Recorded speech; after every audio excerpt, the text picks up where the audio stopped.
A'udzu billahi minasyaitonir rajim. Aku berlindung kepada Allah dari godaan syaitan yang terkutuk. Bismillahirrahmanirrahim. Dengan menyebut nama Allah yang Maha Pengasih dan Maha Penyayang.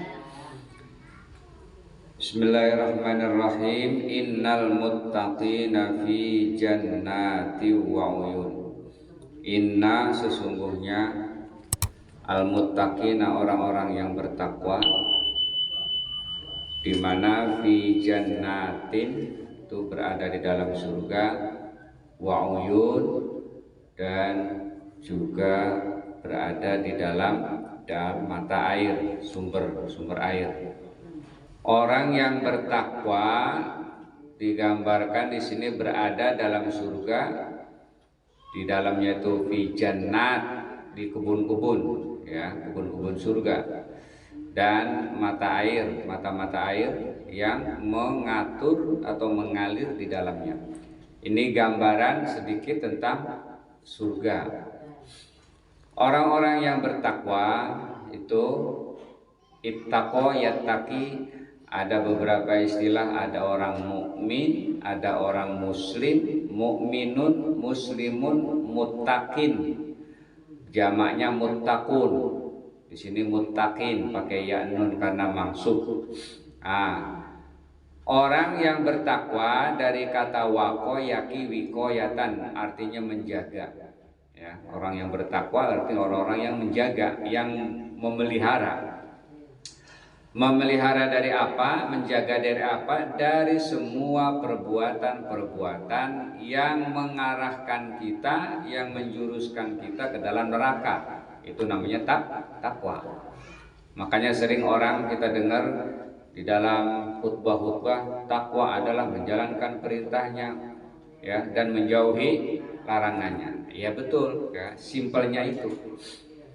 Nah, makna aslinya, mana asalnya adalah orang yang menjaga apapun dari perilakunya, kata-katanya, sikapnya, tidak boleh ada sedikit pun yang mengarahkan kita itu masuk dalam neraka, terjaga. Nah, itu namanya takwa. Jadi kalau masih ada perilaku-perilaku kita, ya, kata-kata kita, sikap-sikap kita, kelakuan-kelakuan kita yang mengarahkan kita ke neraka, itu belum, ya. Makanya solih, orang yang soleh gitu ya, solih itu ada dua, ada solih individual, solih sendiri. Kalau kita sudah baik berhubungan dengan Allah, itu namanya solih. Baru pribadi, dia sholat, dia zakat, dia puasa, dia ruku, sujud kepada Allah, beres, ya. Tapi solih sosial kepada orang lain belum tentu, ya. Ada orang yang taat dan patuh kepada Allah, tapi perilaku dengan tetangganya nggak bagus, kan gitu ya. Nah, itu belum. Nah, orang yang solih secara sosial, perilakunya, kata-katanya, tindakannya, semuanya juga harus sama. Jadi baik gitu ya, begitu. Jadi percuma baru hablum minallah, hablum minannasnya masih berantakan gitu, masih belum beres. Jadi kalau kita baik, ya, dengan orang lain, nah insya Allah itu berarti sudah solih dua-duanya, dan itulah disebut dengan orang yang muttaqi, orang yang bertakwa. Di mana adanya jannat ini arti asalnya memang kebun, ya, kebun-kebun. Maksudnya di sini adalah kebun-kebun surga, kebun-kebun yang ada di dalam surga. Nah, ini gambaran betapa nikmatnya kita itu berada di dalam satu situasi yang ada kebunnya, gitu ya. Iya, orang kan gitu, dengan berbagai macam cara, ya. Kita udah berusaha supaya tenang, ya, belum tenang juga, ya kan? Biasanya orang mencari ketenangan itu di satu tempat, ya. Apalagi di situ ada taman, kan? Kita bisa duduk santai, ada airnya mengalir, kan nikmat ya. Apalagi ada buah-buahan di situ. Iya, nah itu terasa. Nah, itu salah satu gambaran aja ya. Biasanya kita kalau melihat tanaman-tanaman yang hijau, melihat air yang jernih itu biasanya kan tenang tuh, seger ya. Daripada kita di kamar mulu kan gitu ya. Lihat lagi pintu, lihat lagi kasur, lihat lagi ini ya kan, sumpek. Nah, saat ada di taman-taman itulah makanya digambarkan surga itu seperti itu. Tetapi aslinya lebih dari itu ya. Kita lihat nanam anggur aja baru berbuah ya kan, kecil aja seneng banget itu. Apalagi anggurnya yang gede-gede, yang gede-gede itu, ya Allah, kita tinggal metik kan itu ya. Kurma lagi sekarang tuh kan ada tuh ya. Ada di jalan di Bogor tuh, kemarin saya mampir di satu masjid, kalau mau arah ke sana itu sebelah kanan, kalau pulangnya sebelah kiri. Ada kurma ya. Ada buahnya juga ya. Tapi kecil, kuntet gitu ya. Enggak kayak kurma asli. Aduh. Kalau yang matang boleh, kata yang dipetik boleh diambil, terus kan seneng ya. Enak tuh. Nah, itu gambaran-gambaran yang ada di dalam surga. Oyun, air, sumber-sumber mata air juga menjadi ketenangan tersendiri bagi orang. Jadi di dalam surga itu merupakan ketenangan ya, tenang pokoknya, tidak ada yang tidak enak.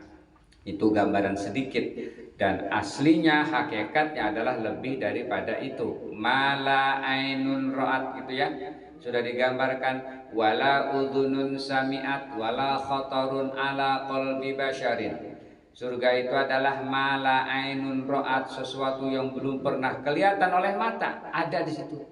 Wala udhunun sami'at, dan belum pernah terdengar oleh telinga. Musik-musik yang selama ini kita dengar nih, yang ada di dunia nih, di dunia ada yang belum pernah kita dengar gitu. Wala khatarun ala qalbi basyarin, dan tidak ada yang terlintas di dalam hati itu ya.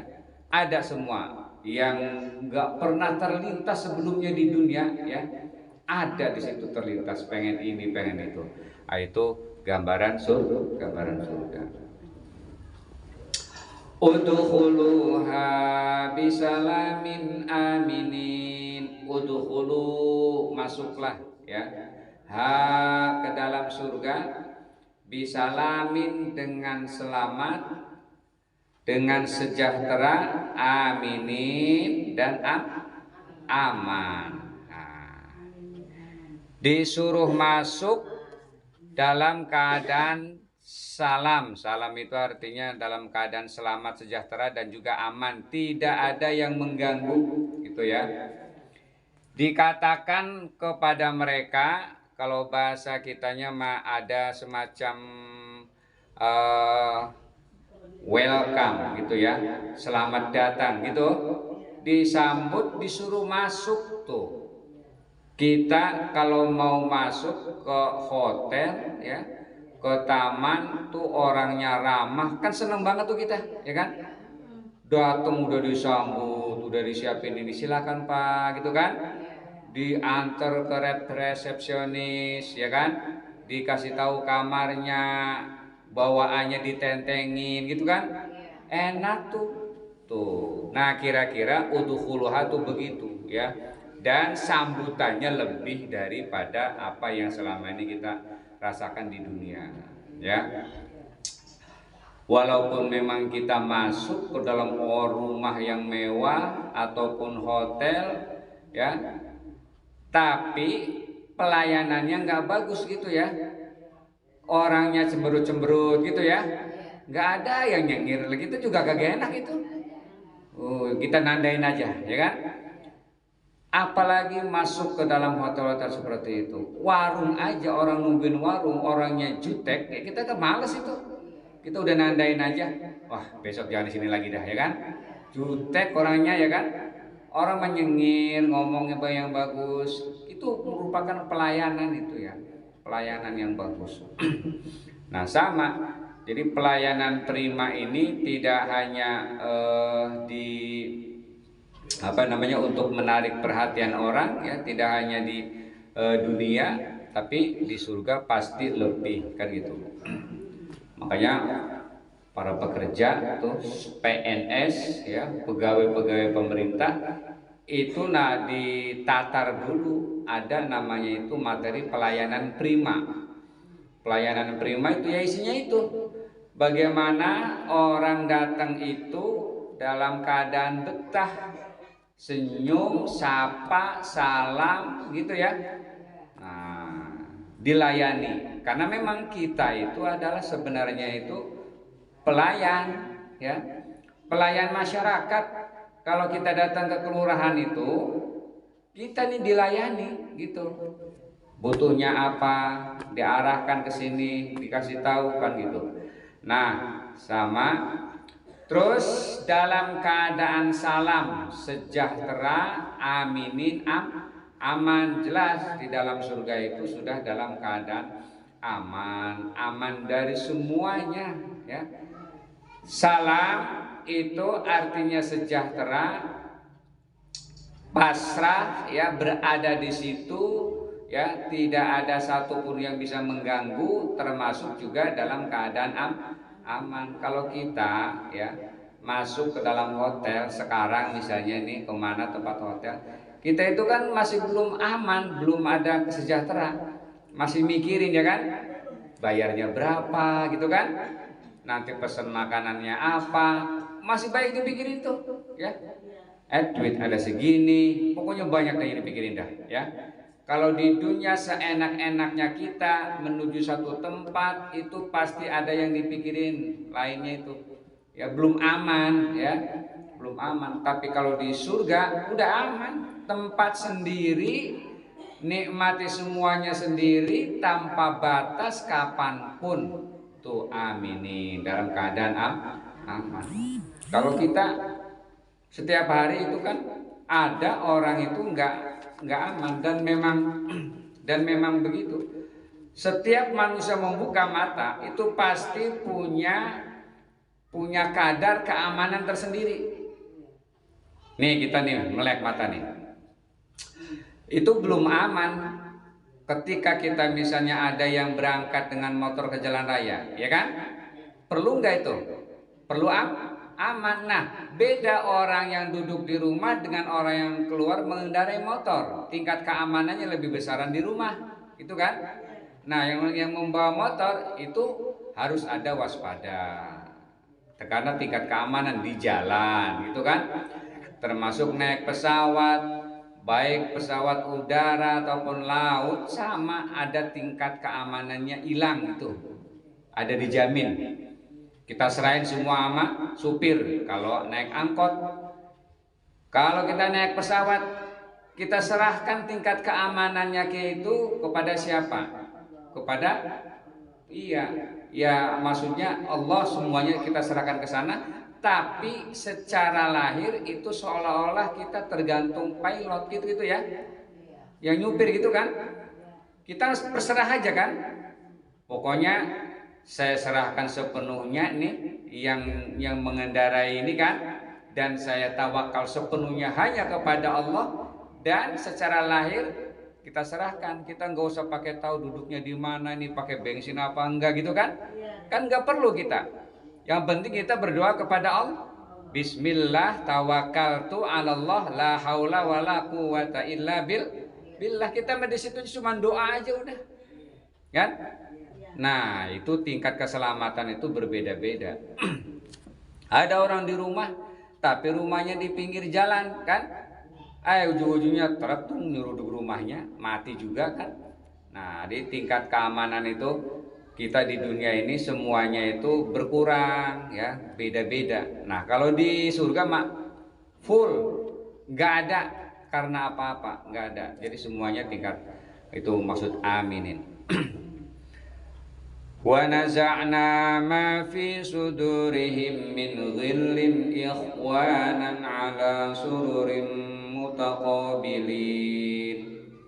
Keadaan di dalam surga, wa naza'na, dan kami cabut, kami hilangkan, ma fi sudurihim, apa yang ada di dalam hati mereka, min dhillin, dari sifat dengki, rasa dengki, ikhwanan, bersaudara. Jadi di surga mah udah hilang itu sifat itu, dihilangkan. Kalau di dunia kan nggak bisa, ya. Kita bertetangga, ya kan, yang satu misalnya rumahnya mewah tinggi, ya kan, yang satu biasa, kan ada. Hari ini datang kulkas baru, besok datang ini baru, ya kita kan langsung, ya, hatinya gimana? Punya perasaan ini kan? Ya Allah tuh orang, ya kan, apa aja diomongin, ya. Jadi memang kalau manusia itu emang begitu, diciptakan emang serba salah, bisa aja pokoknya mau baik mau nggak baik ngomong itu, ya, ada aja. Nah itu eh, kalau di dalam surga mau udah hilang itu sifat ghil, sifat dendam, sifat dengki, sifat yang tidak baik itu nggak ada, ya, nggak habis semua, ya. Beda dengan di dunia sealim-alimnya orang, sebaik-baiknya orang, terkadang kita juga punya rasa ghil tuh buat orang lain, ya kan? Ada aja itu hati rasa dengki itu ada aja, ya. Apalagi bertetangga, bersaudara, semuanya itu.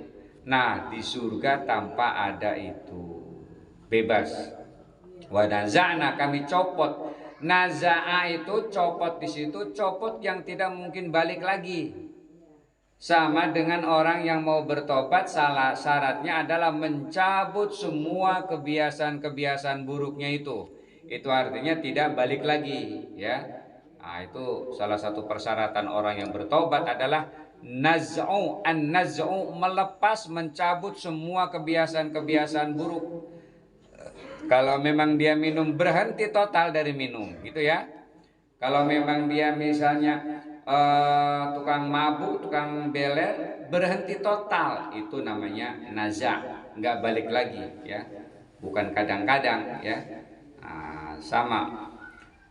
Jadi sifat apa lagi? Sifat ghil yang tidak baik, ya, itu dicabut oleh Allah. Ikhwanan, dalam keadaan bersaudara. Ikhwan, saudara. Kalau saudara yang sekarang kita pahami itu kan berasal dari bahasa Sanskerta. Sau itu satu, udara. Sau udara, udara itu artinya perut. Kita ini berasal dari satu perut. Nah, perut siapa? Hawa. Makanya saudara. Dengan orang mana saja, ya.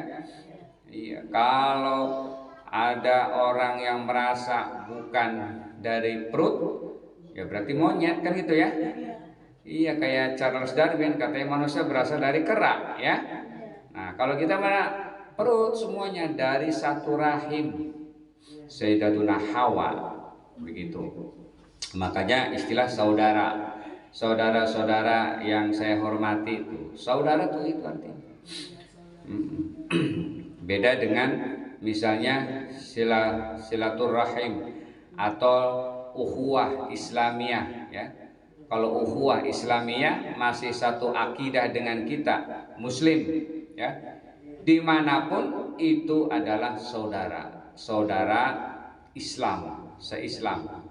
Artinya satu keyakinan, walaupun ada di negara barat, tapi mereka asyhadu an la ilaha illallah, itu saudara kita. Nah, itu namanya ukhuwah Islamiyah. Kalau sesama NKRI, saudara kita walaupun bukan Islam, ya, non Muslim, Kristen, ya, tapi ada di negara kita, itu juga saudara ukhuwah waton, negara, ya, namanya ukhuwah watoniyah, saudara dalam negara kesatuan Republik Indonesia, saudara juga, ya. Makanya saudara itu artinya umum, ya. Gitu. Nah, ala sururin, berada di dalam dipan, di atas dipan, mutaqabilin, mereka berhadap-hadapan. Jadi ingat kayak ini nih, model kita punya acara, mungkin kalau yang mau pergi haji di asrama haji gitu kan, ya. Wah, si A kamarnya ini, ada jatahnya masing-masing tuh dipannya itu, ya kan? Ya, saya dapat jadi pojok, ya saya dapat jadi sini kan. Tuh, Di situ juga sama, di atas ranjang, di atas dipan saling berhadapan, senang-senang di situ, ya.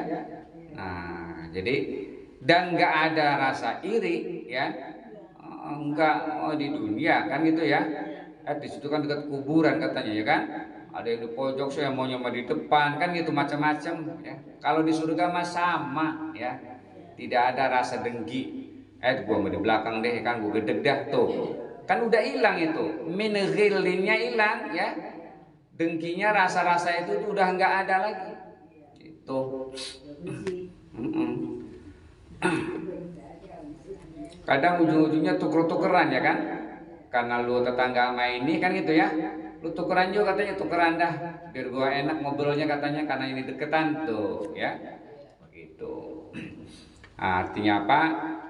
Orang yang berada di dalam surga itu, ya, berada di atas dipan dan saling berhadapan, ya, dan juga itu sudah dihilangkan sifat ghil, tidak ada iri, tidak ada dia lebih enak, ini kurang enak, enggak ada, ya, sama semuanya. Itu keadaan dalam surga.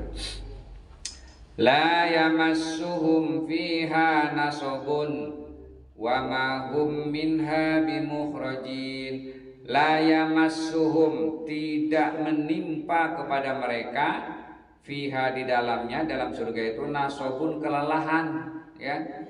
Nggak kayak kita biar tempatnya enak, tempat makanan apa aja, kekenyangan itu ya kan, kagak enak perut itu, kekenyangan. Nah, kalau di surga nggak ada lelah. Biar dia jalan di taman-taman menikmati semua pemandangan, nggak ada lelah. La yamassuhum fiha nasab. Memang manusia sudah diciptakan begitu, kayak malaikat, ya, nggak pernah capek, ya nggak capek. Nggak kayak kita. Kalau kita kan gitu ya, dari nggak bisa ngapa-ngapain, lahir anak-anak, remaja, dewasa, terus 20, 30, 40, 50, 60, ya udah mulai gitu turun lagi tuh, mau kembali ke anak lagi, ya. Kekuatan tulangnya, giginya, tenaganya, rambutnya, semuanya berubah sampai kita itu kembali seperti bayi lagi.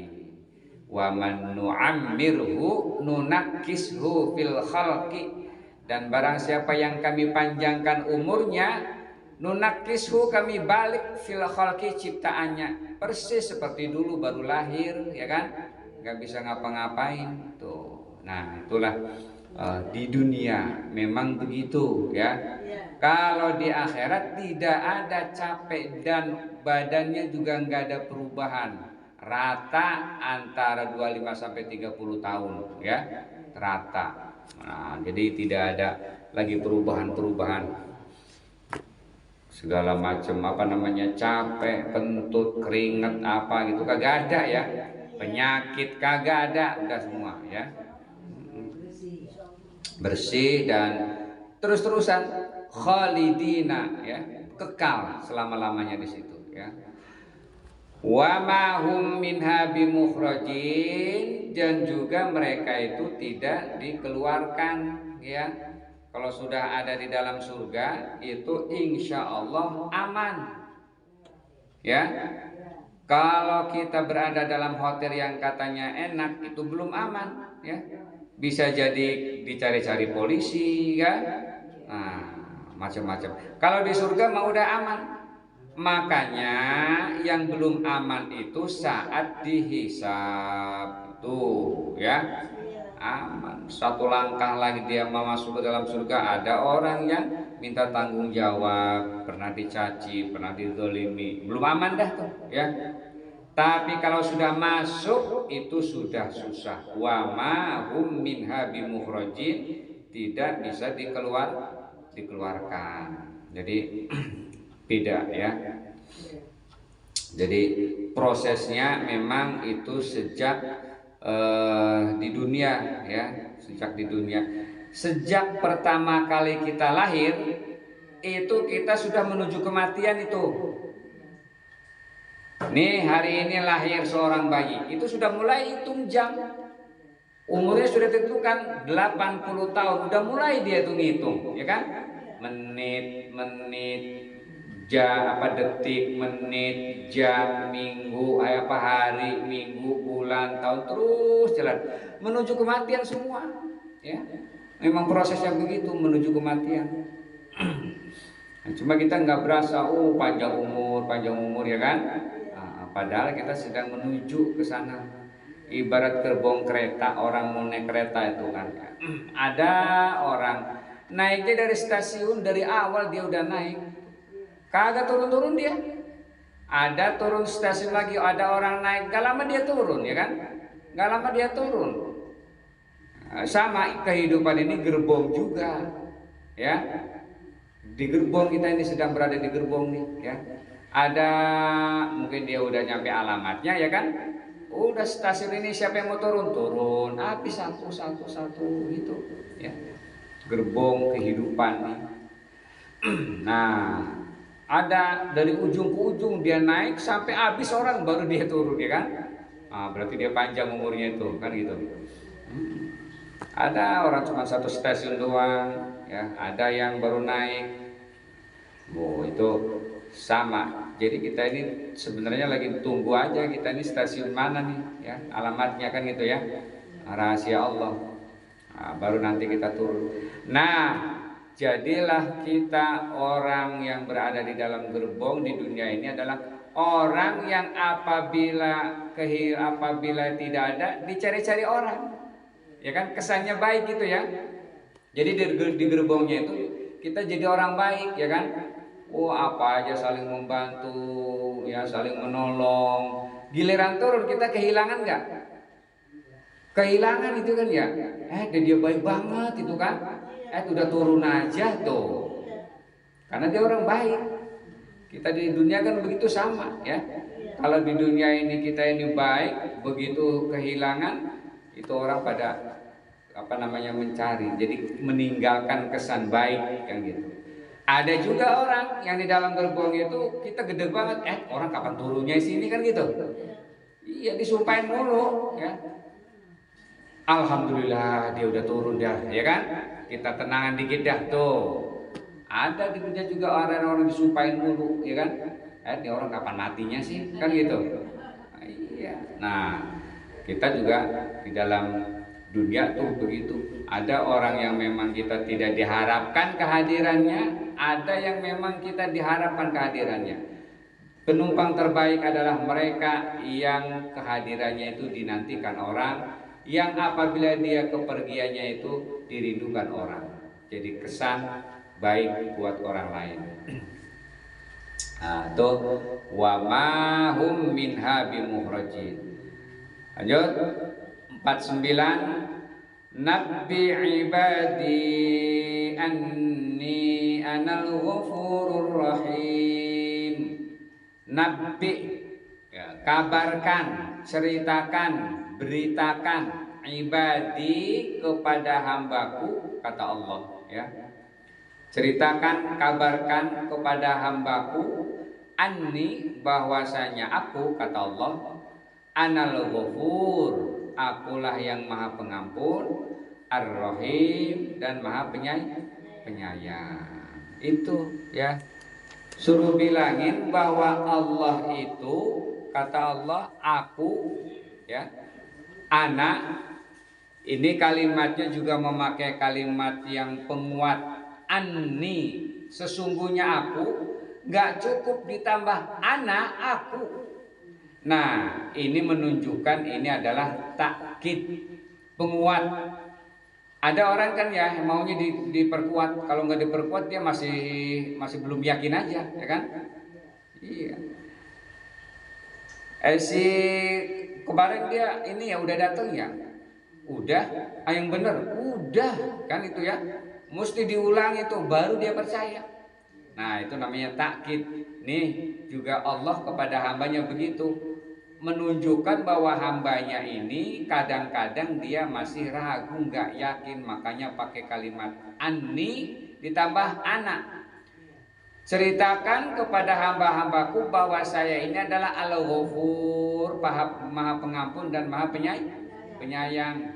Kita mah dengan Allah mah gampang. Kita sudah kalau meninggalkan sholat, puasa, zakat yang hanya kaitannya dengan Allah, cukup kita itu bertaubat, mandi, taubat, lalu kita berwudu, kita sholat 2 rakaat, sholat sunnah taubat, lalu berdoa kepada Allah, tidak mengulangi lagi, udah cukup, selesai. Allah mengampuni dengan catatan taubatan nasuha yang betul-betul tahu. Makanya anal ghafur, saya maha pengampun siapapun. Allah tidak akan pernah berhenti untuk mengampuni siapapun yang meminta ampun kepada Allah, kecuali yang memang ogah kagak minta ampun, ya enggak ya. Tuh, apa artinya? Menggambarkan, memberitahu kepada hambanya, kita hidup ini jangan takut banyak dosa, ya, jangan khawatir apakah semuanya nanti akan masuk ke dalam surga. Pasti, kata Allah dijelaskan, anal ghafur, saya maha pengampun. Makanya sering kita memohon ampun kepada Allah. Astaghfirullahal azim li wali walidayya wali ashabil huquqi alayya walil muslimina wal muslimat. Itu istighfar, ya, begitu.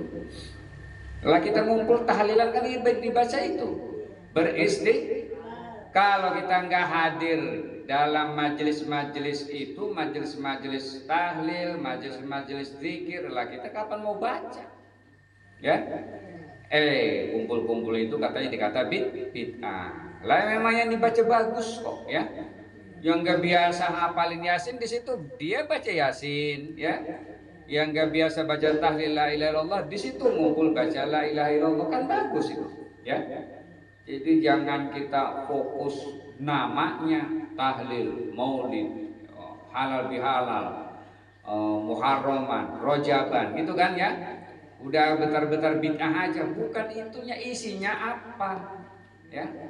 Isinya apa? Lah kalau ngandalin Nabi melakukan apa enggak malah repot, ya. Ada yang ngomong, ngapain sih katanya tuh umat Islam kalau habis baca Quran dia cium katanya Quran, ya kan? Lah ngapain? Nabi enggak ngajarin katanya, ya kan? Enak bener. Lah bagaimana Nabi mau ngajarin orang tidak zaman Nabi belum ada Al-Quran? Apa yang dicium kan gitu? Iya, jawabannya begitu kan, selesai. Zaman Nabi memang belum ada mushaf ini, adanya di dalam hati semua bacaan-bacaan di para sahabat. Mau nyium dari mana? Kan gitu.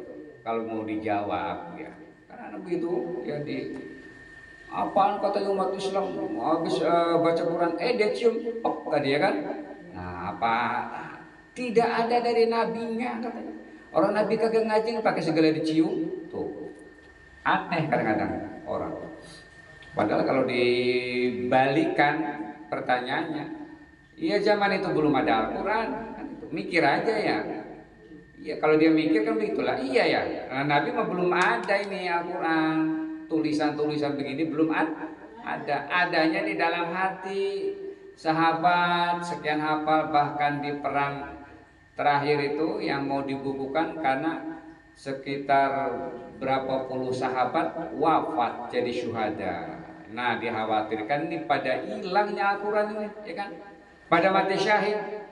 Tuh, khawatir itu sehingga diusulkan Al-Quran itu untuk dibukukan, ditulis, dicetak. Itu zaman Sayyidina Abu Bakar, usulan daripada Utsman bin Affan. Dikumpulin, ya, tapi belum dicetak. Mulai dicetaknya itu zaman Utsman bin Affan. Itu mulai dicetak itu Al-Quran. Gitu, ya. Nah, itu jadi kita tidak usah khawatir dosa sebanyak apapun selain syirik, Allah pasti mengampuni dosa-dosanya. Oke. Wa anna azabi huwal azabul alim. Sebaliknya ini kalau di bacaan-bacaan sholat kayak model Syekh Sudes, Abdurrahman Sudes, ini nada-nada kayak pesesekan ini, ya kan? menjelaskan tentang neraka, dia kadang kayak nangis tuh kan, karena paham ya kan. Kalau kita makan dengerin doang lah, masa orang baca Quran pakai nangis-nangis ya kan, lah kagak paham artinya ya. Dia paham artinya, dia resapi tuh, ya Allah, inna azabi wal azabul alim, kan gitu ya. Ingat panasnya. Satu titik sekecil apapun bara itu, titik bara seandainya kita injek tuh di kaki, satu titik aja baranya terinjak oleh kaki kita, itu semua isi kepala kita itu adalah mendidih, ya kan? Itu di telapak kaki yang mendidih, semua isi sampai kepala itu mendidih. Ah, itu gambaran panasnya. Jadi nggak pakai derajat Celcius lagi ya. Begitu. Apalagi perut isinya kan. Begitu. Itu belum aslinya ya. Titik baru satu titik sebesar pasir lah ya. Kalau seandainya diinjak. Nah, itu gambarannya. Nah, kita mau nggak percaya juga itu di dalam hadis ya. Lah kalau kita mau kebakar di kaki ya di kaki ya kan, kagak kemana-mana. Wa anna azabi, dan sesungguhnya siksaanku, huwal azabul alim, dialah adalah siksaan azab al alim yang sangat pedih itu. Bahkan sejarah api yang ada di dunia ini pun itu dulu dari beberapa titik dari neraka ya, mau diturunkan ke dalam surga, itu sampai dilempar dulu di gunung ya, hancur gunungnya, apinya kembali lagi ke dalam neraka. Di sini sisa-sisanya doang ini, sisa-sisa asapnya itu yang dari gempuran di gunung itu, ini sisanya ya, api yang ada di dunia ini ya. Belum kita kalau lihat di Krakatau Steel tuh, itu yang nyala tuh bukannya kayu, besi ya. Jadi besi yang buat ngecor itu ya, itu jadi adonan kayak air, itu merah itu. Kalau kita gampang aja udah kayak sayur lah gitu, air ya. Padahal besi, saking panasnya tuh. Jadi bukan pakai kayu lagi ya. Sama itu juga api, itu api surga ya. Kita jarak 5-10 meter itu ya Allah, terasa banget panasnya ya. Panasnya. Makanya begitu selesai jadi besi langsung disiram dengan air itu, semprot ya kan. Ada otomatis. Walaupun sudah ini masih merah ya. Iyalah, kita mah yang dihadapin kayu ya. Kayu jadi abu habis ya. Tuh kita mah, coba kalau kita lihat di Krakatau Steel, nah itu mah besi ya. Jadi bahan bakarnya itu besi, bukannya kayu. Tuh rongsokan-rongsokan yang sepeda segala macam pada lari ke sono, itu diolah lagi ya, buat campuran. Tuh. Nah kita mau baru plastik aja, netes di tangan kita nih ya kan. Iya, melepuh meleper, melepuh doang. Nah, itu gambaran bahwa kita diceritakan begini, kenapa kita harus ada rasa takut kepada Allah, dan Allah Maha Pengampun. Wa nabbihum, dan berilah kabar mereka, an dhaifi Ibrahim, tentang tamu Ibrahim. Yang dimaksud tamu di sini adalah para malaikat ya. Jadi kabarkan kepada mereka tentang tamu-tamu Ibrahim, yaitu malaikat-malaikat yang berjumlah 12 malaikat ya.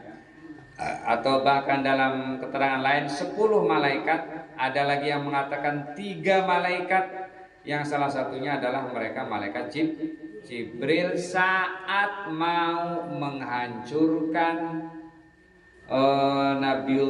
umat Nabiullah Nuh, termasuk Nabiullah Lut ya.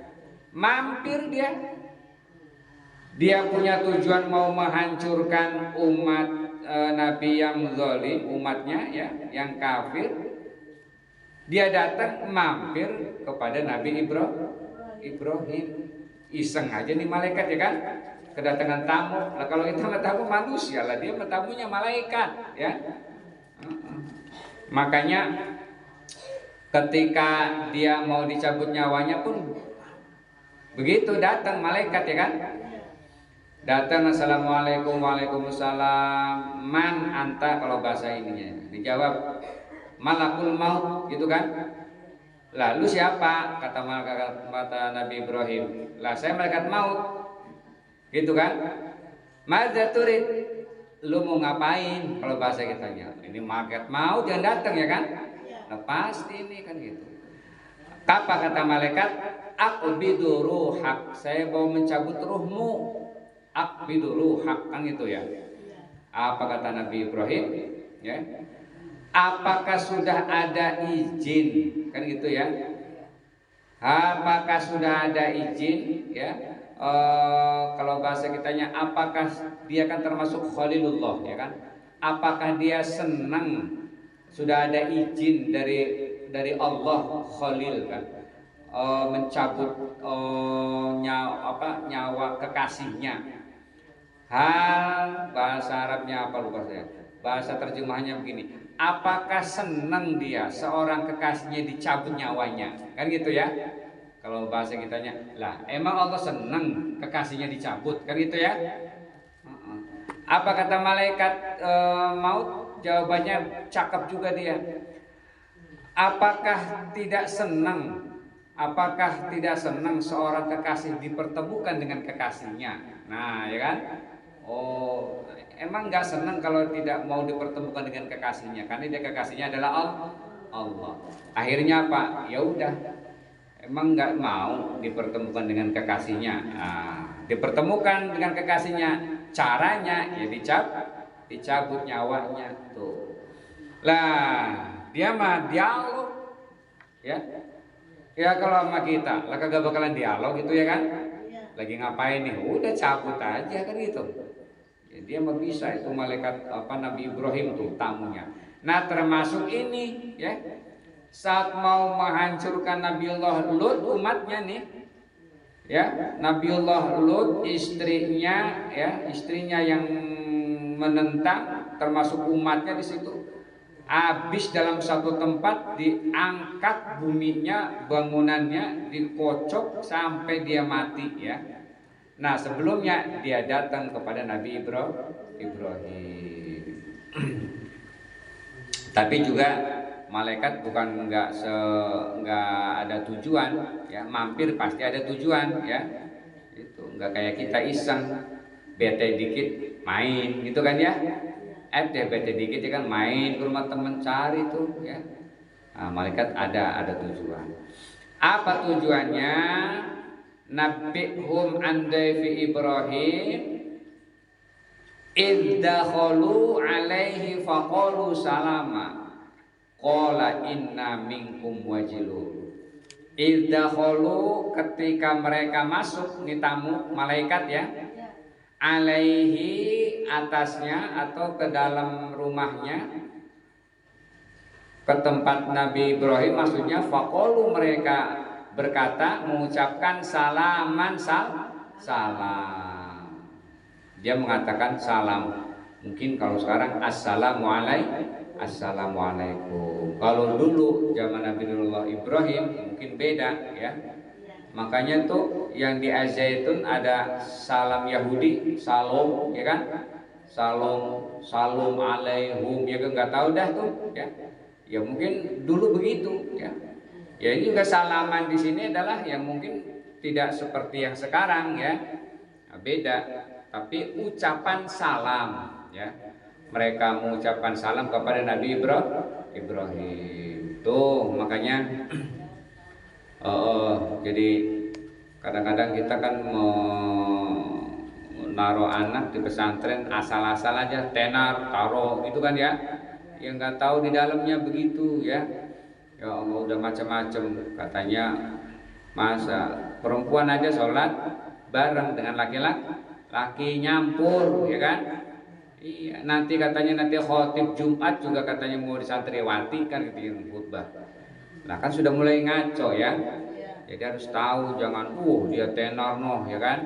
Kita taruh anak padahal nggak tahu asal usulnya. Jadi penting ini bagi mereka yang mau mendidik anak tuh begitu. Di Pondok Kelapa ada ya, pulang dari pesantren, saya nggak sebutin pesantrennya, itu anak kagak keluar-keluar, kagak sholat ya kan. Kata dia masjidnya bukan di situ ya, bukan masjid asal-asalan. Jadi bagi dia itu boleh mendingan nggak sholat daripada sholat di tempat yang memang bukan satu aliran. Kita kan ngaco itu ya kan. Nah, kagak sholat, katanya sholatnya bukan di situ. Tuh. Akhirnya puyeng orang tuanya kan.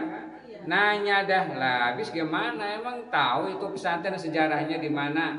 Enggak, pokoknya ikut pesantren ya masuk pesantren ya udah masuk aja. Enggak pernah diteliti dulu ya. Itu ahlus sunnah apa bukan? Kan gitu, pelajarannya apa? Gurunya siapa? Kenal apa enggak? Kan gitu ya. Harus tahu, jangan asal pesantren-pesantren aja ya. Nah, giliran sesat aja bingung ya. Nah, kita dibikin bingung juga. Ya, orang tuanya sampai dianggap durhaka kan gitu ya.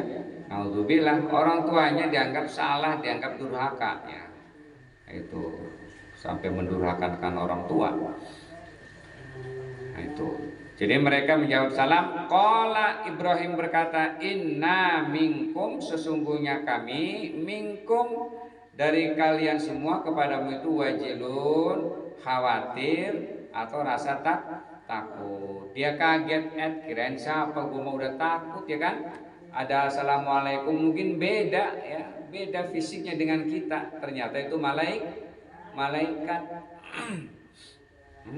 Dan jadi rasa khawatir itu bagi seorang nabi ya tetap ada ya. Ada. Jadi kayak Nabi Muhammad aja menerima wahyu pertama itu ya belum tahu itu adalah wahyu, nggak tahu. Yang tahu malah itu mamangnya Khadijah ya. Mamangnya Khadijah begitu dia datang, tidak usah khawatir, ini adalah malaikat yang pernah datang dulu kepada Nabi Ibrahim, kepada Nabi Musa, kepada Nabi Isa. Itu ini tanda-tanda kenabian. Itu dia nggak tahu Nabi. Nah, yang tahu malah mamangnya Khadijah setelah didatengin. Iya. Dia makanya sampai dia nadar, saksikan kalau saya ini dipanjangkan umurnya, kalau menurut ramalan dia di dalam kitabnya, ini orang nanti akan diusir. Dan saya berjanji demi Allah, saya kalau dipanjangkan umurnya, kalau ketemu Muhammad ini mau diusir, sayalah yang akan mendampinginya, saya yang akan menghadapinya. Tuh sampai begitu. Dapat apa namanya, di pekingi gitu ya. Qalu, mereka malaikat menjawab, apa kata malaikat? La taujal, jangan khawatir, jangan takut. La taujal, inna, sesungguhnya kami nubasyiruka, memberikan kabar kepada engkau, bi ghulamin halim, dengan kelahiran seorang anak laki-laki alim, seorang laki-laki yang alim ya, yang alim, yang tahu, anak yang mempunyai ilmu, alim gitu ya. Yang ilmu yang banyak, yaitu siapa? Nabiullah Ishaq, seperti yang telah disebutkan dalam surah Hud. Nanti udah ada penjelasannya. Nah, ini ceritanya Nabi Ismail dulu ya dengan Sayyidatuna Hajar. Begitu 11 tahun lahirlah ini Ishak ya. Jadi selisih 11 tahun, jadi umurnya dia 113. Kalau Nabiullah Ismail, umur Nabiullah Ibrahim 99 sampai 100 tahun ya. Nah, nanti begitu Ishak yang ngasih kabar siapa? Nah ini, itu dua-duanya itu udah ada nggak ada kemungkinan. Bahkan di bawahnya itu sudah dijelaskan ya, belum dibaca itu Al-Kibar. Al-Kibar itu artinya udah tua. Dia nggak yakin ya kan? Lah emang bener hamil kan gitu ya? Lah bener. Padahal dia udah nggak mungkin, udah merasa tua. Sarah ya, ibunya Nabiullah Ishak, Sarah. Nggak mungkin, dua-duanya udah tua, nggak mungkin, secara medis nggak mungkin. Makanya namanya Ishak, itu bahasa Ibrani. Kalau bahasa Arabnya idhak, adhaka idhak, idhak itu artinya ketawa, tertawa. Kok bisa dikatakan tertawa? Kenapa? Nabiullah Ibrahim sampai ketawa, dibilangin begitu ya kan? Nabiullah Ibrahim, lu nanti akan punya anak, bahasa kitanya begitu. Kata Nabi Ibrahim, lah yang bener aja, sampai nyengir, sampai ketawa Nabi Ibrahim ya kan? Ilok itu kan bahasa kitanya ya kan? Gua udah tua begini itu, sampai dia tertawa. Makanya idhak dalam bahasa Arabnya jadinya idhak, dalam bahasa Ibraninya itu ishak, artinya adalah tertawa. Saking tidak mungkinnya Nabiullah Ibrahim dikasih kabar dia tertawa tuh, makanya namanya ishak itu dari Sayyidatuna Sarah setelah kelahiran Nabiullah Ismail. Nah, dari Ismail itu nanti lahir Nabi Muhammad. Dari Ishak tuh nanti ke orang-orang Yahudi ya. Nah, keturunannya begitu. Maunya memang orang Yahudi itu nabi yang terakhir itu maunya dari kalangan Ishak ya, orang Yahudi ya kan. Ini mah jauh dari Ismail sendiri itu ke bawah ya. Kalau dari Ishak itu banyak, nanti ada Yusuf, ada Syuaib, ada Harun, ada Yahya, situ semua tuh ya. Nah, kalau dari Ismail satu ke bawah itu Nabi Ibrahim Nabi Muhammad Shallallahu Alaihi Wasallam. Jadi tidak usah khawatir kata malaikat bahwa saya datang ke sini mau ngasih kabar bahwa istri kamu tuh hamil, memberikan kabar gembira kepada seorang anak yang alim, yang mempunyai ilmu banyak.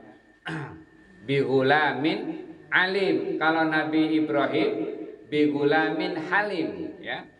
Fabasyarnahu bihulamin halim, itu Nabi Ismail.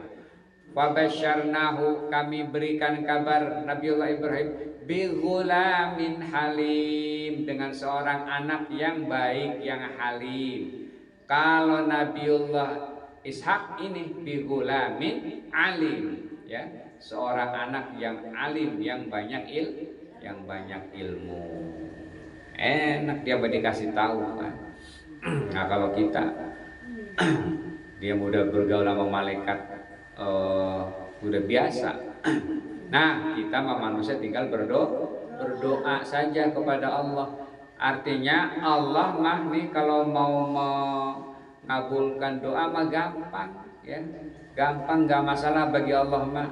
Idza arada syai'an ayyakuna lahu kun fayakun. Nah, mesti kita yang melakukan, yang berusaha agar kita itu mendapatkan kebaikan, doa-doa kita diterima oleh Allah.